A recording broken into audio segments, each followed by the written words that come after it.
नमस्कार, आप देख रहे हैं मध्य प्रदेश छत्तीसगढ़ और मैं हूं आपके साथ मोनिका। शुरुआत करते हैं मध्य प्रदेश छत्तीसगढ़ की बड़ी और अहम खबरों के साथ।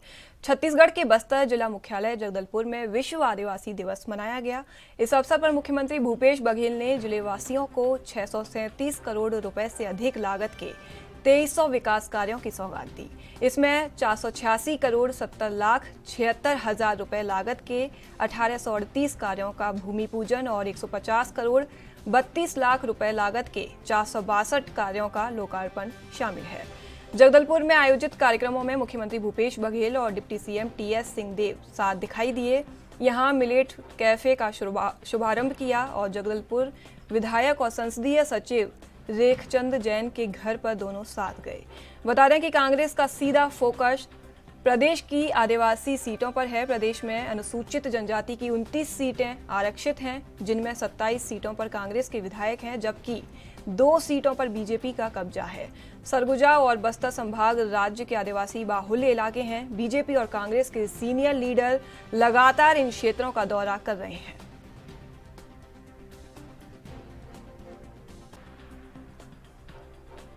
लेकिन ये कहना जरूर चाहूंगा कि हमारे साथियों ने जैसा बताया कि 1984 से ये विश्व आदिवासी दिवस पूरी दुनिया में मनाने का फैसला किया। आज का दिन 9 अगस्त आदिवासियों के लिए समर्पित। बहुत लंबे समय से सब साथी मांग कर रहे थे, लेकिन हमारी सरकार सबसे पहले विश्व आदिवासी दिवस के दिन सार्वजनिक अवकाश की घोषणा की गई और इसके लिए मैं समस्त आदिवासी समाज और उनके जनप्रतिनिधियों को बधाई देता हूं कि जिनके संघर्ष का सुपरिणाम है कि ये सार्वजनिक अवकाश आप सबको मिला है। आदरणीय साथियों, बहुत सारी बातें हैं जिसे हम आप सबसे साझा कर सकते हैं। अभी आपके सामने आदिवासी परब सम्मान निधि उसकी दूसरी किस्त जारी की गई। ये पहली बार हुआ है कि आदिवासियों के जो त्योहार है, पर्व है, परब है, उसके लिए भी सम्मान निधि 10,000 रुपया का सालाना हमने फैसला किया, ताकि आदिवासी समाज अपने तीज त्योहार मना सके। आदिवासियों के जिस प्रकार से महाराज साहब ने बताया, सबसे प्राचीन सभ्यता कोई है तो आदि सब संस्कृति और उसकी सभ्यता है, आदिवासियों की संस्कृति है। और हमारा सौभाग्य है कि छत्तीसगढ़ में बड़ी संख्या में हमारे आदिवासी भाई रहते हैं, चाहे छत्तीसगढ़ के दक्षिण में हो, चाहे उत्तर में हो, चाहे मध्य में हो, सब जगह कमोबेश या अधिक संख्या में है, तो मैदानी हिस्से में कम संख्या में है, लेकिन आदिवासी सभी जगह है। अलग अलग उनकी बोलियां हैं, अलग अलग उनके तीज त्योहार और परंपरा और संस्कृति है, उनको हम सब मनाते आ रहे हैं। आदरणीय साथियों, इसीलिए आज आदिवासियों के जो तीज त्योहार है, उसकी जो पहचान है, उसे हम लोगों ने बचाने का काम किया। सबसे पहले देवगुड़ी सैकड़ों के तादाद में बस्तर में इसकी स्वीकृति की गई और लगभग 2100 जो देवगुड़ी है वो बन के तैयार हो चुका है।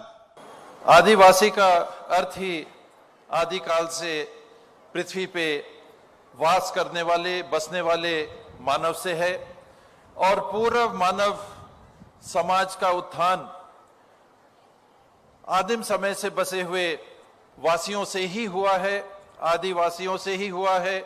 ये विश्व जानता है, ये हम जानते हैं, ये आप जानते हैं। दुर्भाग्य से समय के काल में आदिवासी समाज को विश्व में भी, हमारे यहाँ भी जो स्थान मिलना चाहिए था, जो सम्मान मिलना चाहिए था, वो संभवतः नहीं हो पाया। आज हमें गर्व है, हमें खुशी है कि मुख्यमंत्री जी की अगुवाई में विशेष पहल करके आदिवासी दिवस को विश्व आदिवासी दिवस के माध्यम से पूरे छत्तीसगढ़ में आदिवासी समाज के लिए एक विशिष्ट स्थान, एक सम्मान का स्थान, एक अगुवाई का स्थान, एक आत्मबल बढ़ाने के प्रयास का स्थान लगातार दिया जा रहा है। चाहे वो देवगुड़ी की बात हो, चाहे वो माझी मुखिया की बात हो, चाहे वो घोटुल की बात हो, चाहे वो समाज के विभिन्न आवश्यकताओं की पूर्ति की बात हो, शिक्षा की बात हो, स्वास्थ्य की बात हो, विकास की बात हो, सुरक्षा की बात हो, हर पहलू में मुख्यमंत्री जी की अगुवाई में ये सारे काम छत्तीसगढ़ में लगातार किए जाते रहे हैं। आज उनको भी बहुत बहुत बधाई देते हुए आप सभी को उज्जवलतम भविष्य की कामना के साथ आने वाले युग में, आने वाले समय में चुनौती हमारे सामने यही है कि हम अपनी पुरातन परंपराओं को बरकरार रखते हुए नए युग के साथ जुड़कर संपूर्ण आत्मसम्मान के साथ अपना उचित स्थान समाज में लगातार बनाते रहें, विकसित करते रहें, आगे बढ़ते रहें। आप सभी को बहुत बहुत बधाई, बहुत बहुत शुभकामनाएं। धन्यवाद। पूरे छत्तीसगढ़ में विश्व आदिवासी दिवस का जश्न मनाया जा रहा है। सरगुजा से लेकर बस्तर तक जिला मुख्यालयों में आदिवासियों के लिए कार्यक्रम का आयोजन किया गया है। इसमें सरकार के मंत्रियों से लेकर विपक्षी दलों के नेताओं तक सभी शामिल हो रहे हैं। वहीं सीएम भूपेश बघेल बस्तर के बाद सरगुजा के लिए रवाना हुए, जहां सीतापुर में आदिवासियों के साथ कार्यक्रम में शामिल हुए। इस दौरान सरगुजा वासियों को सीएम ने कई सौगातें दी। वहीं डिप्टी सीएम टीएस सिंहदेव भी सीएम के साथ मौजूद रहे।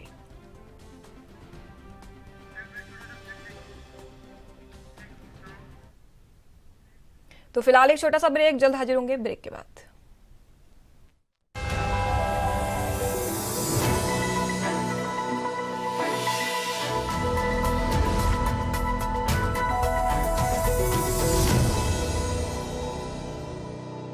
ब्रेक के बाद स्वागत है आपका। बढ़ते हैं खबरों की ओर। इसी साल के अंत में छत्तीसगढ़ में विधानसभा चुनाव होने को हैं। ऐसे में सभी राजनीतिक पार्टियां तैयारी में जुटी हुई हैं। इसी क्रम में आज पूरा प्रदेश विश्व आदिवासी दिवस मना रहा है। प्रदेश कांग्रेस कार्यालय राजीव भवन में विश्व आदिवासी दिवस पर कार्यक्रम का आयोजन किया गया। इस कार्यक्रम में बड़ी संख्या में कांग्रेस कार्यकर्ताओं और लोगों ने हिस्सा लिया। कार्यक्रम में प्रदेश कांग्रेस प्रभारी कुमारी सैलजा और प्रदेश कांग्रेस अध्यक्ष दीपक बैज भी शामिल हुए। वहीं कार्यक्रम के बाद दीपक बैज ने पूर्व सीएम रमन सिंह सरकार पर निशाना साधते हुए कहा कि भारतीय जनता पार्टी की सरकार में बस्तर जल रहा था, लेकिन आज कांग्रेस की सरकार में आदिवासी सुरक्षित है। वहीं कुमारी सैलजा ने कहा कि आदिवासी समाज के लिए हमारी सरकार ने बहुत काम किया है, लेकिन कुछ राजनीतिक पार्टियां सरकार को बांटने की कोशिश करती हैं। प्रदेश कांग्रेस अध्यक्ष होने के नाते और साथ ही एक आदिवासी होने के नाते मैं बहुत बहुत बधाई और शुभकामनाएं देता हूं। आज पीसीसी कार्यालय में आदिवासी दिवस मनाया गया। ये सच्चाई है कि पिछले 15 साल की भारतीय जनता पार्टी की सरकार में बस्तर जल रहा था। आदिवासियों के घर जलाए जा रहे थे। आदिवासियों को पहले गोली मारो, फिर उसके ऊपर नक्सली कपड़ा पहना दिया जाता था। वो दिन भी हम भूले नहीं हैं। लेकिन आज छत्तीसगढ़ में हमारी कांग्रेस की सरकार आने के बाद माननीय मुख्यमंत्री भूपेश बघेल जी के नेतृत्व में आज बस्तर से लेके पूरे प्रदेश में आदिवासी सुरक्षित है और आदिवासियों का अपना हक, अधिकार, जल जंगल जमीन जो अपना अधिकार वो आदिवासी चुनौती है। लेकिन अब बस्तर में शांति लौट रही है। हमारी सरकार मुख्यमंत्री भूपेश बघेल जी के नेतृत्व में बेहतर काम हुआ है और सीधा सरकार की योजनाओं को आदिवासियों को सीधा लाभ मिल रहा है। इसलिए आज बस्तर शांति की ओर लौट रहा है। बचाने के लिए बहुत से कार्यक्रम किए हैं। देवगुड़ी का कार्य किया है, जिसे हर जगह नीचे जमीन पर जाकर हम बचाते हैं। वहाँ पर वहाँ के कलाओं को, जो कला है उसको बचा कर रखना, लोगों का मान सम्मान करना, ये सब हमें आज के दिन करना है। साथ ही आज हम हमारा जो आज़ादी की लड़ाई का एक बहुत बड़ा पड़ाव था, भारत छोड़ो आंदोलन, आज 80 साल का वो भी हम मना रहे हैं। दोनों बातों को हमने याद रखना है। ये दिवस केवल इसलिए होता है कि उस दिन पूरा फोकस देकर हम ध्यान करें। इसका ये मतलब नहीं है कि समाज को बांटा जाए, जैसे कि कुछ राजनीतिक लोग या राजनीतिक पार्टियां करने का प्रयास करती हैं। समय ऐसा है कि हमें जोड़ना है, ना कि तोड़ना है। आपने देखा, अगर हम यहाँ की अपने छत्तीसगढ़ की बात करें तो छत्तीसगढ़ में पिछले 5 साल में जो अमन चैन शांति आई है और विकास हुआ है, विकास के आधार पर जो सभी वर्ग आगे बढ़े हैं, आदिवासी बहन और भाई, उन्हें मौका भी मिला है काम करने का भी, विकास का भी, हर क्षेत्र में जाकर, तो उससे बहुत फर्क पड़ा है।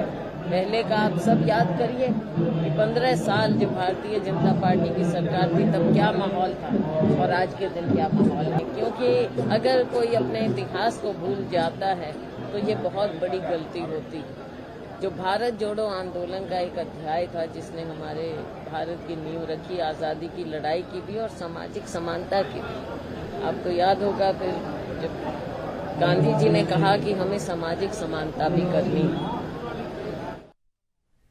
छत्तीसगढ़ में विधानसभा चुनाव को लेकर सभी राजनीतिक पार्टियां अपने अपने उम्मीदवारों को चुनावी मैदान में उतारने की तैयारी में हैं। इसी क्रम में आज पूरा प्रदेश आदिवासी दिवस मना रहा है। इसी बीच आदिवासी समाज के वरिष्ठ नेता अरविंद नेताम द्वारा जल्द कांग्रेस छोड़ने की खबर भी सामने आ रही है, जिसे लेकर पीसीसी चीफ दीपक बैज का बड़ा बयान सामने आया है। उन्होंने कहा कि राजनीतिक व्यक्ति को संतुष्ट कर पाना संभव नहीं है। आदिवासी समाज हमारी सरकार से खुश है और लोकतंत्र में कोई भी चुनाव लड़ सकता है, लेकिन समाज को गुमराह करना समाज के हित में नहीं है।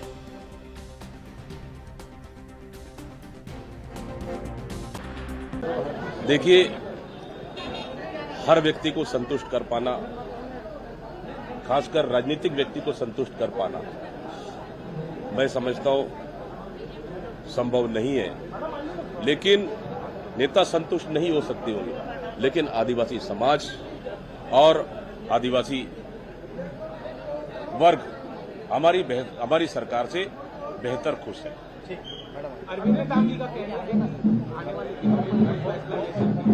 देखिए, अगर कोई चुनाव लड़ना चाहे तो लोकतंत्र है, कोई भी चुनाव लड़ सकता है, लेकिन समाज को गुमराह करना, ये मैं समझता हूं वो समाज के हित में नहीं है। कोई समाज का बात है तो हमारा सरकार सुनने को तैयार है, मुख्यमंत्री जी सुनने को तैयार है और लगातार सुन भी रहे हैं, बैठकें भी कर रहे हैं। तो मैं समझता हूं कुछ चुनाव। कांग्रेस पार्टी की सदस्यता से इस्तीफा देने की अटकलों के बीच वरिष्ठ आदिवासी नेता और पूर्व केंद्रीय मंत्री अरविंद नेताम ने जल्द ही कांग्रेस से इस्तीफा देने की बात कही है। हालांकि उन्होंने कांग्रेस हाईकमान पर तंज कसते हुए कहा कि पार्टी से तो मैं इस्तीफा दूंगा ही, लेकिन कांग्रेसी कहीं ये ना कह दें कि मैं तो पार्टी का मेंबर ही नहीं हूं। अरविंद नेताम ने कहा कि वो कांग्रेस के सदस्य हैं या नहीं, इसे कांग्रेस आलाकमान साफ कर दें। उन्होंने कहा कि अगर मैं सदस्य हूं तो इस्तीफा देने जाऊंगा, लेकिन पहले ये बात साफ होनी चाहिए कि कांग्रेस पार्टी मुझे मेंबर मानती है या नहीं। उन्होंने कहा कि मैं कांग्रेस में हूं या नहीं, ये मेरे लिए दुविधा की बात है। सूत्रों के अनुसार अरविंद नेताम रायपुर पहुंच चुके हैं और किसी भी वक्त कांग्रेस से इस्तीफा दे सकते हैं। बता दें कि अरविंद नेताम ने बस्तर की सभी सीटों समेत कुल 50 सीटों पर आदिवासी समाज से प्रत्याशी उतारने का ऐलान किया था, जिसके बाद से ये कयास लगाए जा रहे थे कि वे कांग्रेस छोड़ सकते हैं।